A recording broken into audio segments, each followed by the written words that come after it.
Maraming celebrity ang nanawagan ng hustisya para sa asong si Kilua na pinatay sa Camarines Sur.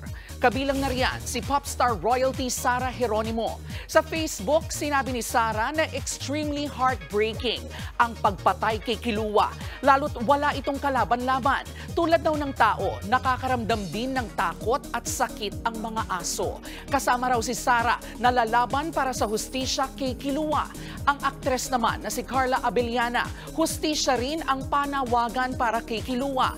Maraming araw na katulad ni Kilua na nakakaranas ng animal cruelty kahit pa iyong walang breed. Shinare naman ng aktres na si Chi Filomeno ang post ng fur mom ni Kilua. Sa kanyang caption, nakalagay ang hashtag Justice for Kilua and his family.